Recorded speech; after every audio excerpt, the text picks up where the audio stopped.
1, 2, 3,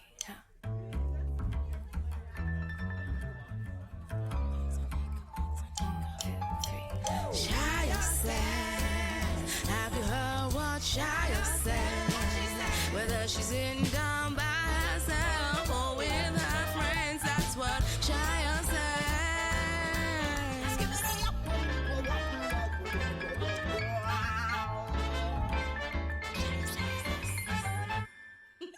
Hello, Sayo says.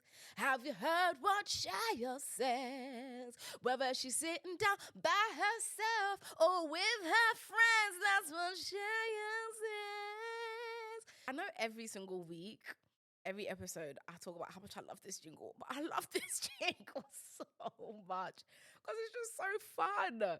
But hello, my sweet, sweet succulents. Oh, context. So if you follow me on the other social media, if you follow me on TikTok and Instagram, etc., I am also known as Succulent Sayo. Succulent is kind of my thing. So my community are called the succulents. One, because I'm a plant mum, but also because I'm a succulent babe. Extra juicy. I'm even showing you extra cleavage today, just to really hone in the fact that I'm a succulent babe. So whenever I say succulents, it's because I'm talking to you because you're a succulent. Anyways, this week's episode, I really want to talk about therapy. Yes, therapy. So I started therapy. I think I've had like 4 sessions of therapy. It's online, and it has been a lot.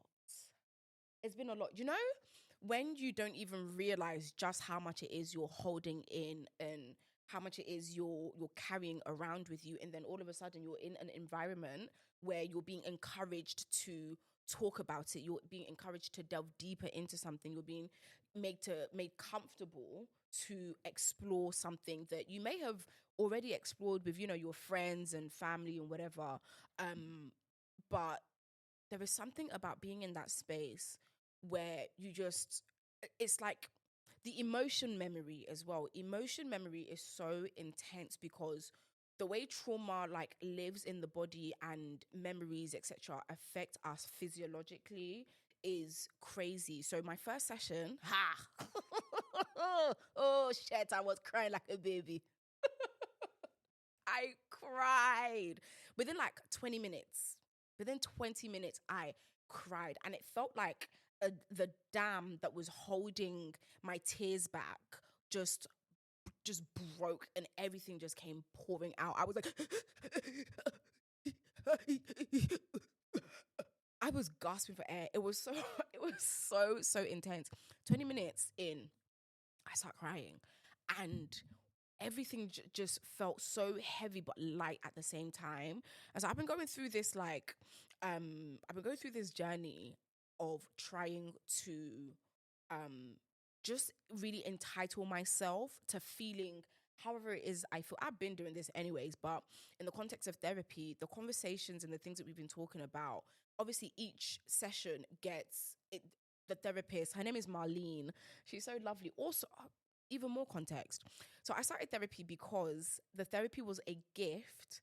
I have great friends. The therapy was a gift from one of my best friends, Mayowa, who gifted me some, I think 10 sessions or so of therapy for my birthday in January, and I'm only just claiming it now.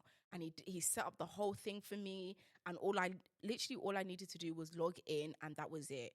And my therapist is this black woman named am I able to say? Yeah, Marlene. Shout out to you, Marlene. Named Marlene, and she's so insightful, and she just listens. Obviously, that's her job and stuff, but in a way that she gives me enough space to say what it is I want without projecting anything or making me feel like everything is just in my head, you know? Even when she's proposing any idea of, yeah, but have you considered this? It's not like, yeah, but you're wrong, blah, blah, blah. You know, it's very, very nice. But I started the therapy, and we're 4 sessions in, and it just makes me so reflective of so many things. And this all started, mind you, around the same time where I was watching this show called Shrinking. Has anyone seen Shrinking?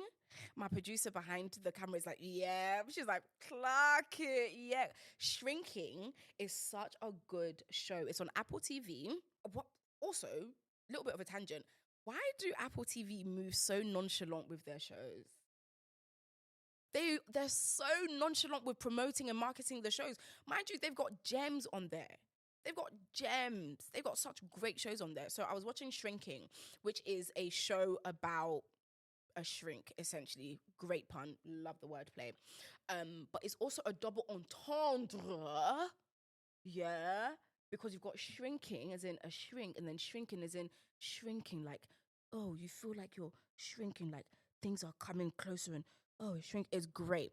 So the show is about a therapist who loses his wife in a car accident, and he is now a single father, raising his daughter with a lot of help from his neighbor for about a year. So his wife died, a year after his wife died, he's grieving, and in his grief he neglects his daughter, and there's a lot of resentment that builds up from the daughter towards him because she lost her mother as well, you know.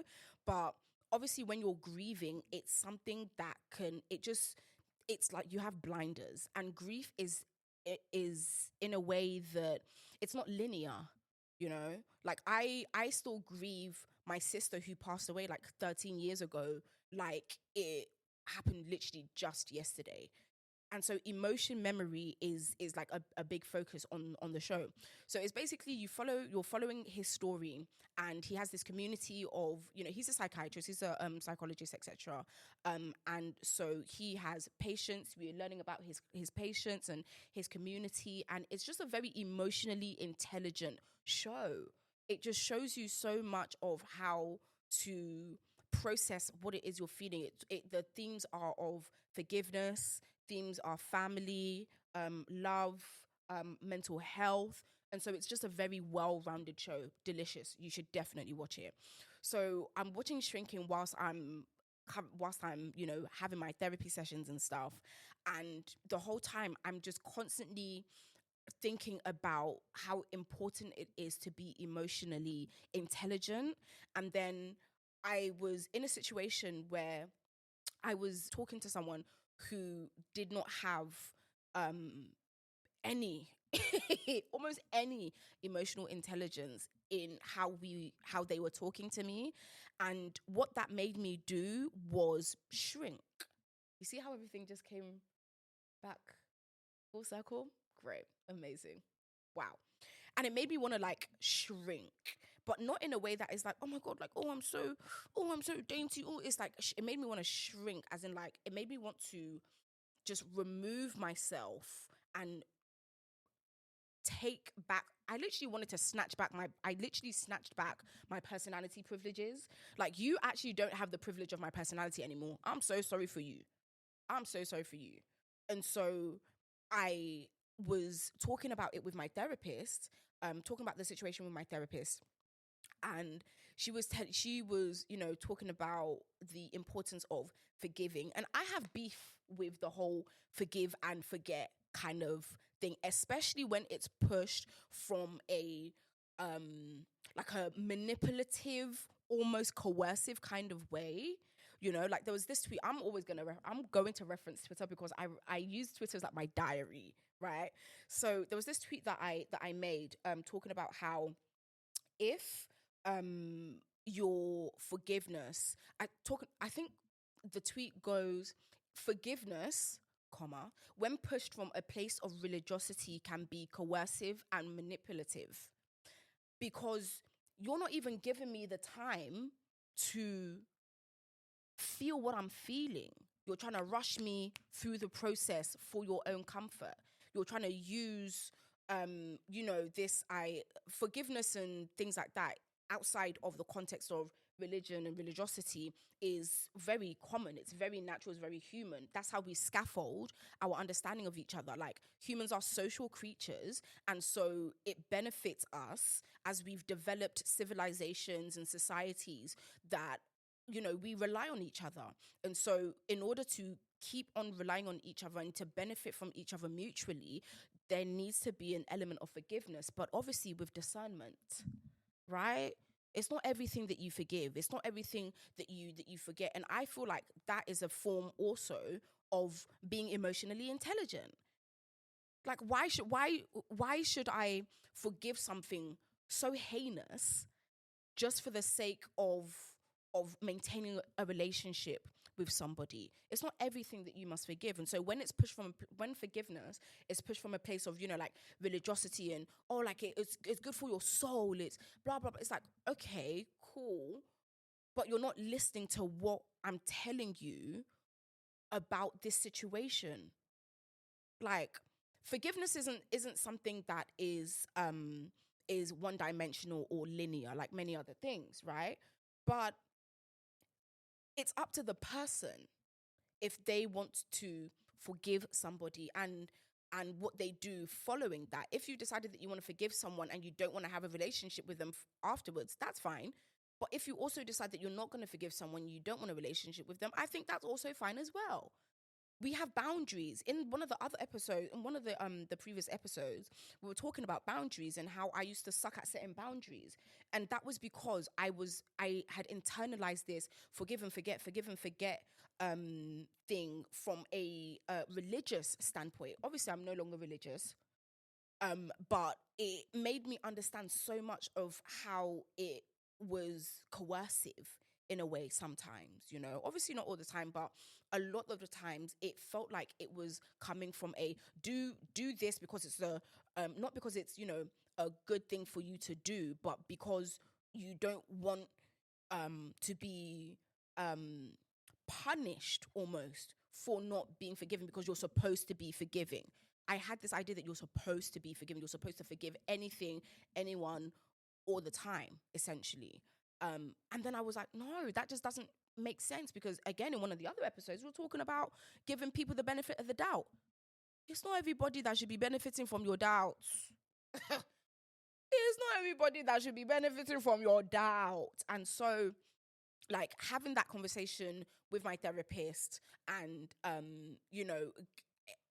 expanding and unpacking all of the things, and so far that we've been able to unpack about my dynamic with people, because I'm a very warm person. Like, I just love making people like comfortable around me, and I don't like changing people. I don't know, like, I don't like, come to me as you are, because I'm going to come to you as I am, and if you like me, great. If not, that's fine.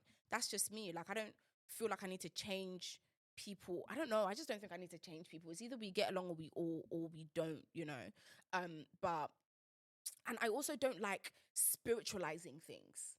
I don't know. I think maybe it's like the post-religion phase of me, where it's like my understanding of things is I'm so much more open-minded to taking on board things that I otherwise wasn't privy to, I'm like, I just think it's very important to remain open-minded, because again, like, how else are you gonna grow, But I don't like when something happened not too long ago with my mum, right? So still keeping on to the theme of forgiveness and everything. So I had some acne scars, right, on my face. I had some acne scars, been having them since January, because I think I have a hormone imbalance and everything, and I'm a woman. Our levels fluctuate all the time, right? Our hormones and stuff fluctuate all the time. So I had an acne breakout, and I was having a conversation with my mum. She's trying to get me to forgive someone, and I'm like, no, like, I'm setting a boundary. Like, this is not, I wasn't happy with what happened. Like, why can't you just leave me to not be happy and to deal with it as I see fit? Like, I know you are committed to a result that, to be honest, has nothing to do with you, because it's between me and the person, And so she said something. Well, what was hilarious? She said something where she was like, "Oh, that's why you have acne, because you're unforgiving."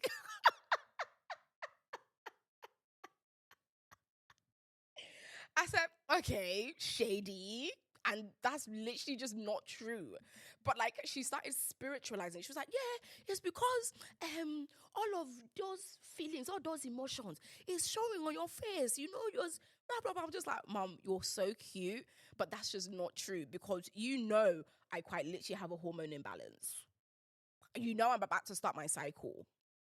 I literally have an adenoma pressing its stupid weight on my pituitary gland. I have a silly billy little non-cancerous tumor in my brain that causes hormonal fluctuations. So you're trying to spiritualize my acne because you are committed to a result that just is just not up to you to decide.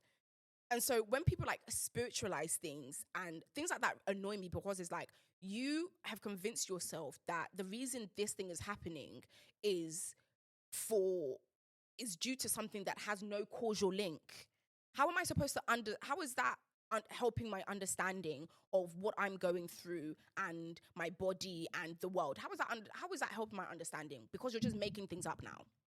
You've just decided that you wanted to use my acne as a way to try to get me to be more forgiving, because you're associating my unforgiveness and my stubbornness with acne. Don't do that.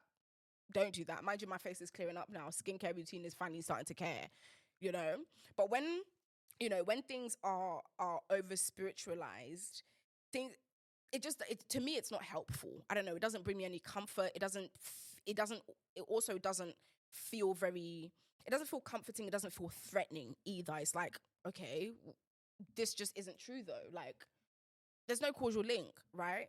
So there was this tweet that I saw as well, about how, what was it? Okay, cool. So this woman tweets, "I'm a firm believer that if you don't do right by people, nothing will ever go right in your life." Sister.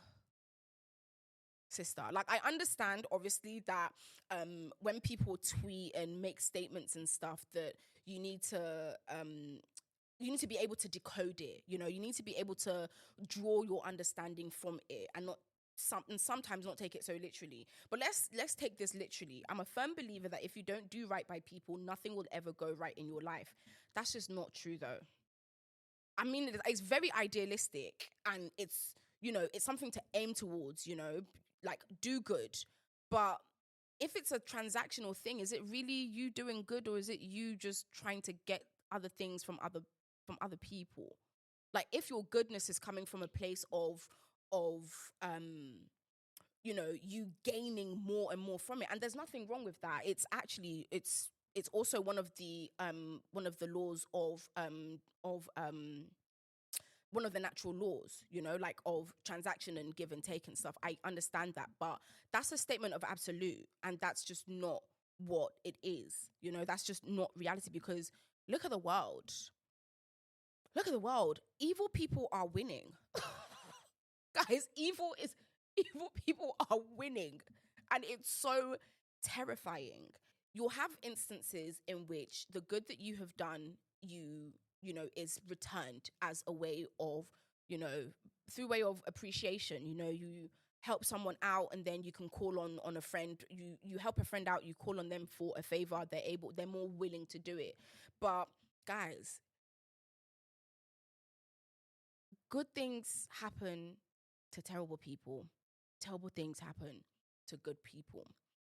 Like I said, it's idealistic, and there's nothing wrong with aiming for something that is idealistic, or aiming for something that is ideal, and falling short of it, because either way you've still done well. But it's no causal link, and I think to be such a firm believer in that, oh yeah, like, and I think also it also acts like it's not only just like transactional, but like it's a proven recipe, like it's a proven pattern. And I think what it is also is that the human brain is so programmed to, in our attempt to understand the world, pick up on patterns and try to develop meaning from things that are happening.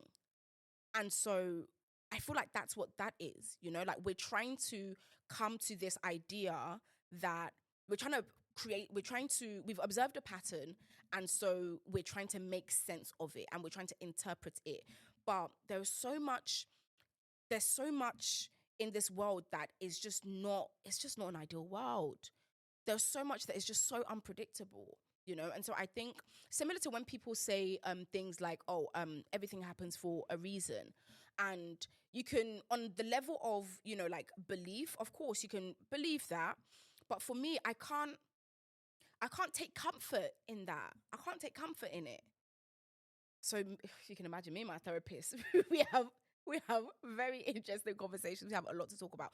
But I just don't take comfort in the idea that everything happens for a reason, because, okay, for me, that expression is, let me know what you think also, please. Let me know what you think in the comments and give me your feedback, because it's, you know, we're having a conversation here, you know? But for me, it's like, believing that everything happens for a reason, the saying is wishful, and it's often done retrospectively. It's often done after the fact. It's often said after the fact. It's often said as a way to comfort and self-soothe in a situation that you have no power over anymore. You don't have power over the past. And so you rationalize that, oh, everything happens for a reason, to comfort yourself in your powerlessness. Because you're not going to tell me that you have your baby in a pram. The baby is going down the hill, and you turn around, you notice, and you just say, everything happens for a reason. No, because in that moment, you have the power to change the outcome. You have the power to do something to get the outcome that you want, being that you're going to see that the baby pram is rolling down the hill, and you're going to be like, do what you can to stop it. So it's not that everything happens for a reason. I think it's that things are going to happen, and then we try to reason with it. We try to reason with our powerlessness. We try to reason with our understanding. We try to reason with things that we can't change. And so, because also for me, it's like everything happens for a reason is akin to almost justifying things that happen as well. And I just don't think that just doesn't make me comfortable. I don't find comfort in that. I don't seek comfort in that, because I always come from the perspective of trying to understand, and understand in a way that is not emotionally tied to any particular outcome. Because I don't know, for me, like, facts and truth is objective, and it's going to be a fact, and it's going to be the truth regardless of how you feel about it. And so that's always me. I find more comfort in understanding as opposed to belief, you know? And so that's always just how I kind of like approach things. And that's how I want to scaffold my understanding. That is the foundation on which I want to build my character, you know? I want to build my opinions on what can be tested, and what can be rationalized, and what can be understood properly, and in a way that is like causal, you know, like we learn about, you know, causal link between something. If you take one thing away, this is going to have an impact. It's going to have an impact on the outcome of a situation. And so you know that the reason that the outcome has changed is because of this factor that you have taken away or added or whatever. And so for me, like, I like concreting my understanding on things like that. There's different kinds of intelligence. Obviously, we've been talking about emotional intelligence and stuff, and I think that a lot of the way we think is often tied to how we feel and the comfort that we find in things. And so when I started therapy, let me know if you started therapy as well, by the way, and how it's going. Like I said, I'm only like 4 sessions in, but so far I'm enjoying it. But when it comes to things like you know, therapy and trying to understand something, of course, that is subjective because it's based on my recollection. It's based on the vantage point that I have. And so that's why it's so good to be able to have conversations and communicate with other people, because then you're understanding even more, you're broadening your perspective, you're widening your scope. And I just think that's great, that's amazing, and that's how you scaffold your understanding. And I talk about discernment a lot on here, but discernment is so important. But discernment is not is not um is not gotten in isolation. It's not gotten in isolation. In order for you to sharpen your discernment and to be able to trust your intuition and your instinct and stuff, you need to be in community with people who have the experience to feed into you, you know? And so, like, it's easy to say, yeah, you should be able to discern this and blah, blah, blah. Some people just don't have the ability to do so because they're not exposed and they're not experienced to things or people that would be able to help them discern better. And that's why it's so important to have conversations. It's so important to be talking about things that are important to you, to be talking about things that intrigue you, that, you know, pique your curiosity. I just think that's like, I just think it's very, very important. And it's not even just a thought, it's a fact. It's important to be able to not just rely on your own understanding and not just rely on just one source of information, and to be open-minded to the just being open-minded to learning. You know what I mean? Whilst we're on therapy, whilst we're speaking about therapy, have you noticed how much more people are pathologizing and using like therapy speech as a way to, one, feign like understanding and knowledge, but I think it's also like virtue signaling as well. Sometimes people will use, I hate when people use like therapy speech and are pathologizing everything, and it's like, bro, chill, like calm down. Things are a lot more nuanced than that. You know, like for example, you'll see people talking about oh god, there was this one post on Twitter again. Oh my gosh, I'm doing so much with Twitter. Anyways, there was this one post that I saw about what was it? Miss Rachel, the baby YouTuber. So Miss Rachel is a YouTuber who has a who is also an educator, you know, like she's an educator on YouTube, because I feel like sometimes people will say, oh, you're an influencer, oh, you're a YouTuber, as a way to almost discredit your qualifications sometimes, you know, like, and to minimize your like your knowledge sometimes, you know.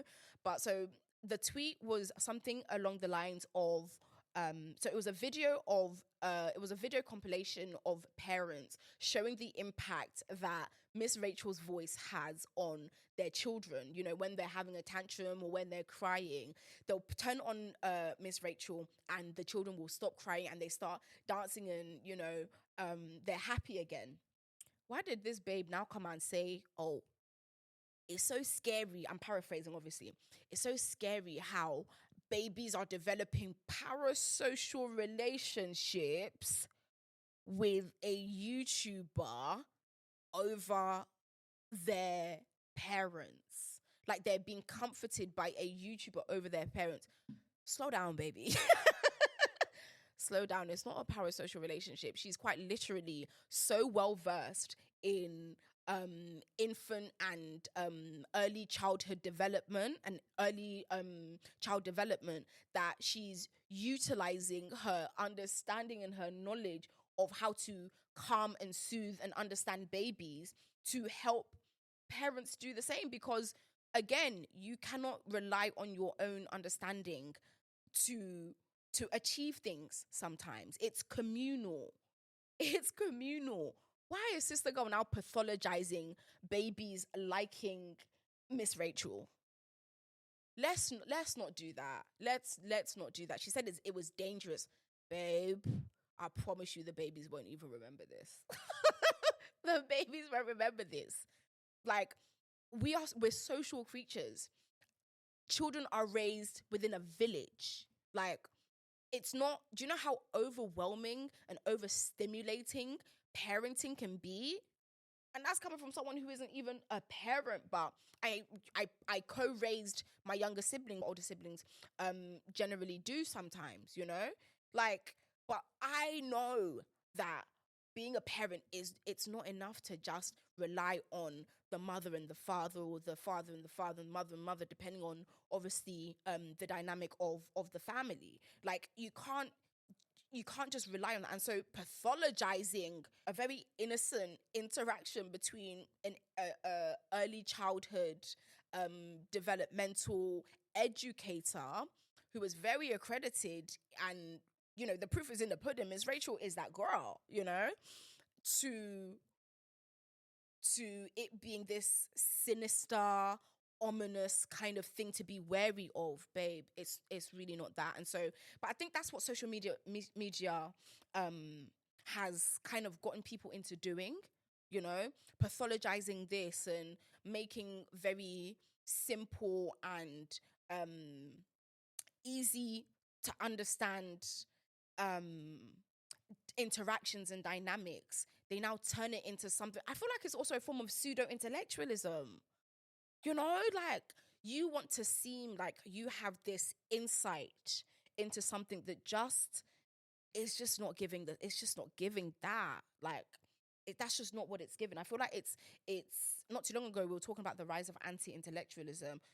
Baby, pseudo-intellectualism is also another thing. Like, it's also a very big thing.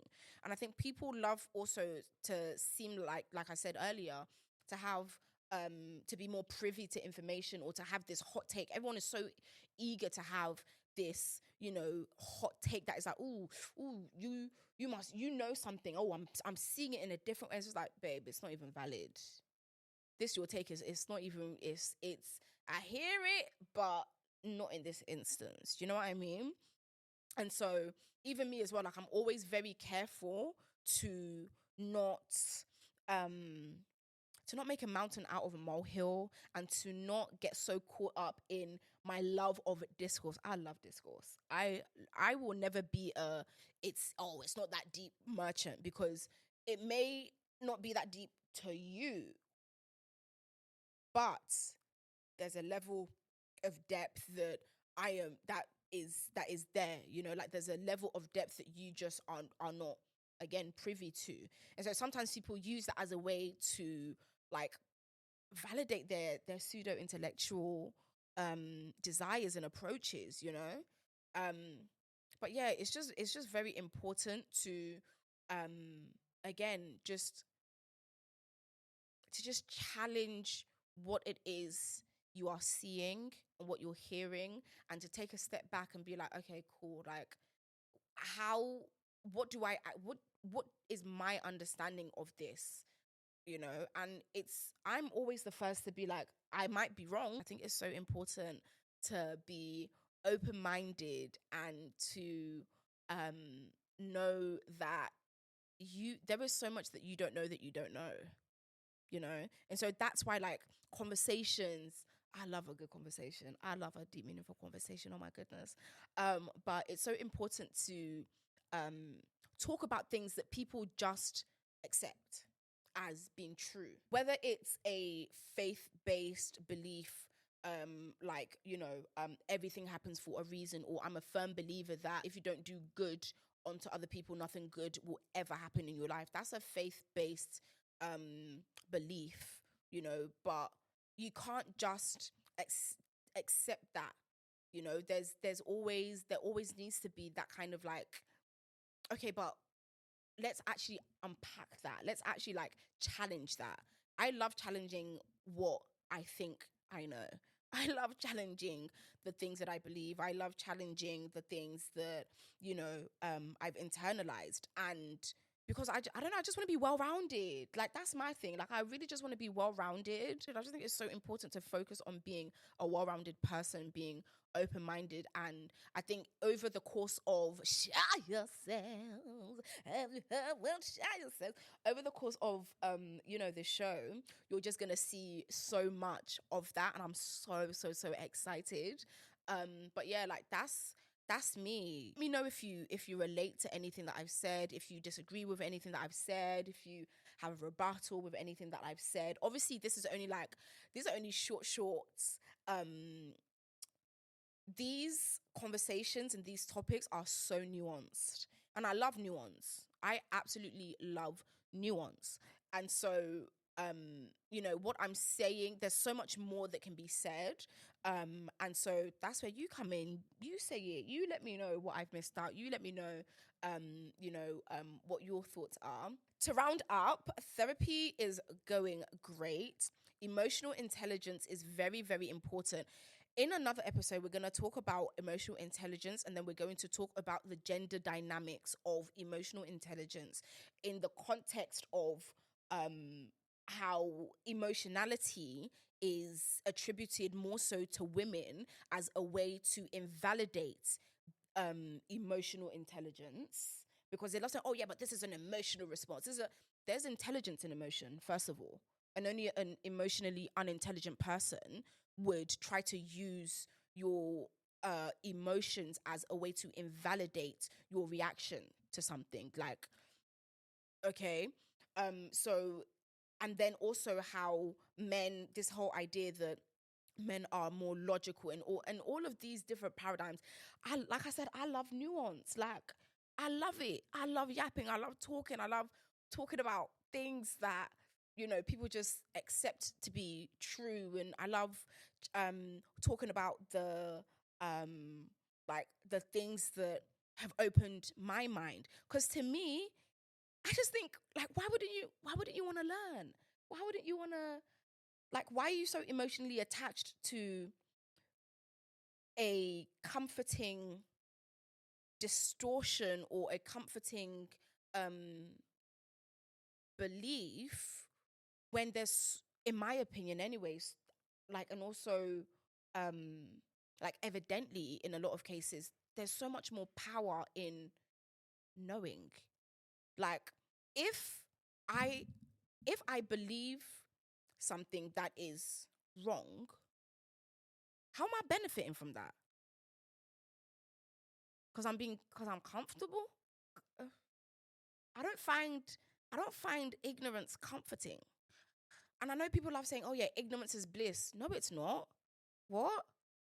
Do you know, I always feel so, like, I give myself grace, obviously, but I always feel a type of way when something that I have believed turns out to be, one, easily explained, like easily explainable. Like, I was talking not too long ago about spiritualizing things and trying to draw conclusions based on very, very abstract understanding and concept. But for me, it's like, ignorance isn't bliss. I just feel, I don't like, who said ignorance is bliss? I want to know. I want to know. I want to be able to understand the relationship between what is happening within me, like, mentally, emotionally, and, externally as well. I want to be able to understand, because there's power in that. I think there's more power in that than believing in something just to be comfortable. I think knowing and understanding truly based on, other people, drawing on the pool of experience and knowledge and intelligence, and intuition that other people have had. Like, why would I want to be ignorant? How's that blissful? Shit keeps me up at night. I'll be so real. Like, sometimes I'll be in bed, yeah, and I'll be like, I have like a flashback or a memory of a time where I was wrong, or I made a mistake, or I believed something that later on turned out to be very easily explained. And I think another thing is, sometimes people like to keep believing the things that they believe, even in the face of a very even in the face of evidence that states otherwise, because it's easier to not take on the responsibility of doing the work of addressing your misunderstanding. That's because now you're confronted with the fact that, oh wait, like there's so much that I don't know, and knowledge is a responsibility. Do you know what I mean? Like understanding is a responsibility. And so sometimes people just don't want that responsibility because it would unravel so many other things for them. You know, you believe that you were right in a situation and it turns out that you were wrong.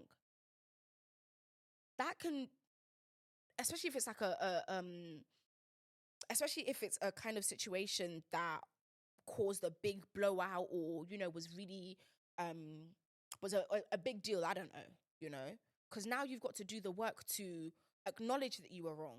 You've got to do the work to apologize, to try to, you know, to address it. And sometimes it can be embarrassing. Do you know what I mean? But again, for me, like I am not emotionally attached to any belief of mine if I'm proven to be wrong. I will change so quickly and I'll be like, actually no, like this is something I need to consider. I'll consider it. I'll genuinely take it into consideration, and then I'll try to develop my understanding based on the new information that I've been presented. Do you know what I mean? And I think that's just the best thing, you know, even with dealing with like friendships and stuff. Oh my goodness, guys, the stories that I have of terrible friends, that's another episode. That is several episodes because I've been done dirty, boy. But again, emotional intelligence, you know, like, and there've been times where I haven't been a great friend either. Let me just put that disclaimer out there. There've been times where I haven't been a great friend and I was wrong and I, you know, sought forgiveness and I wasn't forgiven. And, well, you just got to charge it to the game. You just got to charge it to the game. Like, you are very valid in your desire to not want to forgive somebody for whatever boundary it is you have set, for whatever reason it is you have, you know.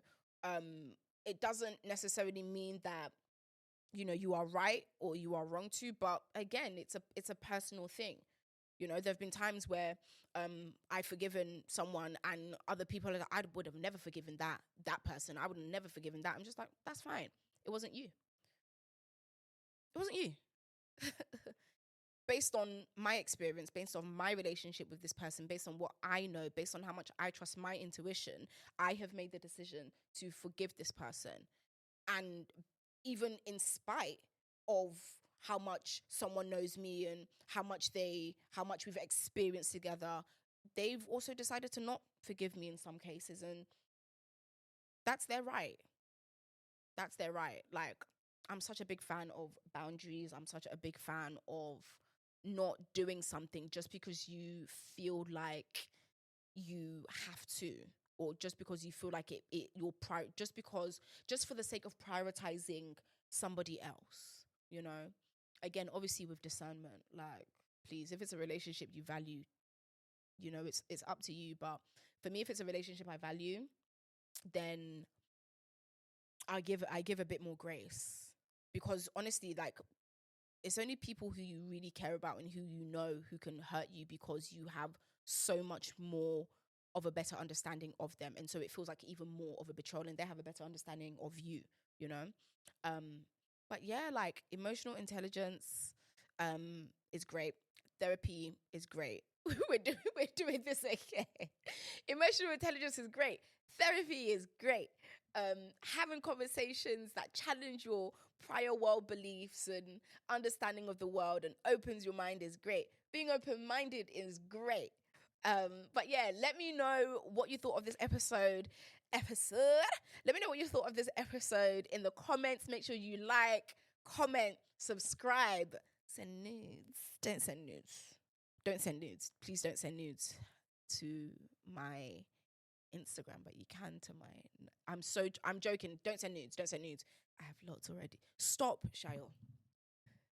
Make sure you like, comment, share, subscribe, and let me know your thoughts. Sayo says, have you heard what Sayo says? Whether she's sitting down by herself or with her friends, that's what Sayo said. Thank you. Love you. Bye.